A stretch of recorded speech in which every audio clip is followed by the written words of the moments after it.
Hello everyone and welcome to the channel. तो आज के इस वीडियो में हम डिस्कस करने वाले हैं इंडियन कॉन्ट्रैक्ट एक्ट का चैप्टर नंबर 4 जो कि है परफॉर्मेंस ऑफ कॉन्ट्रैक्ट। ये चैप्टर 6 पार्ट्स में डिवाइडेड है। First, contract which must be perform, ये है सेक्शन नंबर 37 से लेकर सेक्शन नंबर 39 तक। By whom contracts must be perform, section number 40 to section number 45। Time and place of performance ये दिया गया है सेक्शन नंबर 46 से लेकर सेक्शन नंबर 50 में। Performance of reciprocal promises 51 to 58। Appropriation of payment 59 to 61। Contracts which need not to be perform 62 to 67। तो आज के इस वीडियो में हम देखने वाले हैं इस चैप्टर का फर्स्ट पार्ट जो कि है सेक्शन नंबर 37 से लेकर सेक्शन नंबर 39 तक, contract which must be perform. शुरुआत करते हैं सेक्शन नंबर 37 के साथ। Obligation of parties to contract.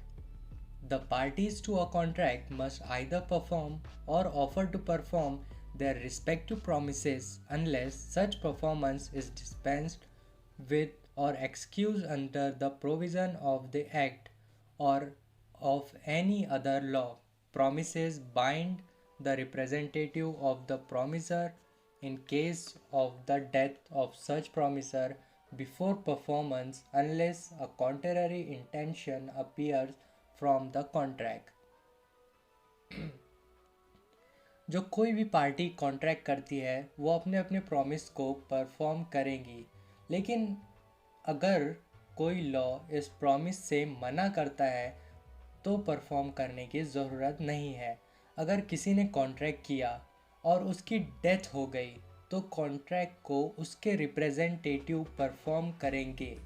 लेकिन अगर ऐसा कॉन्ट्रैक्ट है जो कि सिर्फ उसी के स्किल पर डिपेंड करता है तो ऐसे केस में उसका लीगल रिप्रेजेंटेटिव बाउंड नहीं होगा।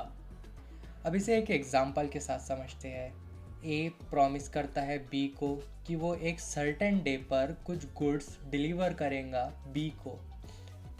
उस के बदले बी उसको उस दिन 10,000 रुपये देगा, लेकिन ए की डेथ हो जाती है तो फिर इस केस में ए का जो रिप्रेजेंटेटिव है तो उनको वो गुड्स बी को डिलीवर करना होंगे और बी को ए के रिप्रेजेंटेटिव को पेमेंट करना होंगी। इसे एक और एग्जांपल के साथ समझते हैं।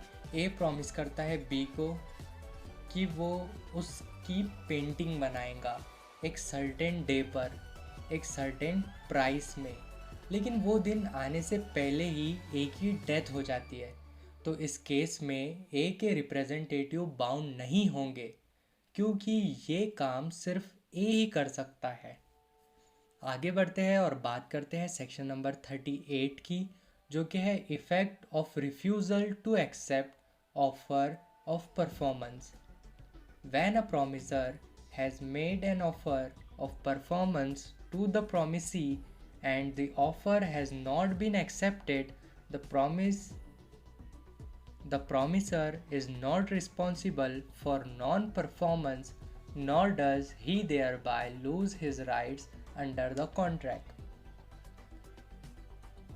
जब कोई भी ऑफर देता है परफॉर्मेंस का किसी प्रॉमिसी को, लेकिन वो किसी ऑफर को एक्सेप्ट नहीं करता, तो जो प्रॉमिसर है यानी जिसने ऑफ़र दिया है वो नॉन परफॉर्मेंस के लिए रिस्पॉन्सिबल नहीं रहेगा और ना ही वो अपने राइट्स लूज करेगा।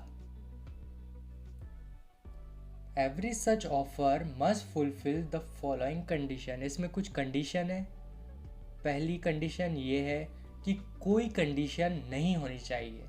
एक एग्जांपल के साथ समझते हैं कि ए ऑफ़र करता है बी को कि वो उसकी बुक सेल करेगा, लेकिन अगर वो उसके साथ में पेन बाय करता है तो ऐसी कंडीशन नहीं होनी चाहिए। सेकंड है पॉइंट है इसमें, ऐसे टाइम और प्लेस पर ऑफ़र होना चाहिए कि सामने वाला उसको एक्सेप्ट कर सके। अब इसे भी एक सिंपल एग्जांपल के साथ समझते हैं कि ए ऑफ़र करता है बी को, जो वो ऑफ़र टेलीग्राम के थ्रू सेंड करता है, लेकिन टेलीग्राम रिसीव करने के लिए उनके घर पर कोई मौजूद ही नहीं होता, उनके घर पे ताला लगा हुआ होता है। तो ये एक बात है।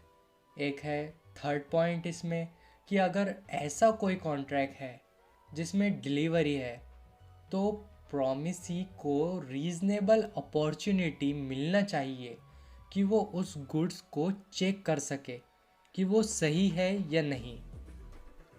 इसका भी एक एग्जांपल लेते हैं। ए कॉन्ट्रैक्ट करता है बी के साथ कि वो बी को 1 मार्च को 100 बेल्स कॉटन के एक पर्टिकुलर क्वालिटी के उसके वेयर हाउस में डिलीवर करेगा। तो अब इस कॉन्ट्रैक्ट को पॉसिबल बनाने के लिए ए को 1 मार्च को ही कॉटन डिलीवर करना होंगे बी के वेयर हाउस में, और बी को अपॉर्चुनिटी देनी होगी कि वो कॉटन की क्वांटिटी और क्वालिटी चेक कर सके। इसमें एक और पॉइंट है कि अगर नंबर ऑफ प्रॉमिसी है और आप अगर एक को भी बाइंड करते हैं तो वो सारे प्रॉमिस उससे बाइंड होंगे, मतलब वो सारे प्रॉमिसी से बाइंड होंगे। आगे चलते हैं। आगे है हमारे पास सेक्शन नंबर 39, जिसमें है effect of refusal of party to perform promise wholly. When a party to a contract has refused to perform or disable himself from performing his promise in its entirety, the promisee may put an end to the contract unless he signified by words of conduct his acquiescence in its continuance. जब कोई party refuse करती है contract को perform करने के लिए या फिर वो डिसेबल हो जाती है परफॉर्म करने से, तो सामने वाली पार्टी उस कॉन्ट्रैक्ट को ख़त्म कर सकती है। सामने वाली पार्टी को ये बोलना चाहिए कि वो कॉन्ट्रैक्ट कंटिन्यू नहीं करने वाली, और अगर वो चाहती है कि कॉन्ट्रैक्ट कंटिन्यू रहे तो वो उसको कंटिन्यू भी रख सकते हैं। इसे भी एग्जाम्पल के साथ समझते हैं। ए सिंगर है और बी थिएटर का मैनेजर है। इन दोनों का कॉन्ट्रैक्ट होता है कि हर हफ्ते के 2 दिन ए थिएटर में परफॉर्म करेगा नेक्स्ट 2 मंथ्स के लिए, जिसके बदले बी उसको 10,000 पर नाइट देगा परफॉर्म करने के लिए। लेकिन 6th नाइट जब आती है तो ए जानबूझकर परफॉर्म करने नहीं आता, तो यहाँ पर बी इस कॉन्ट्रैक्ट को ख़त्म कर सकता है अगर वो चाहे तो।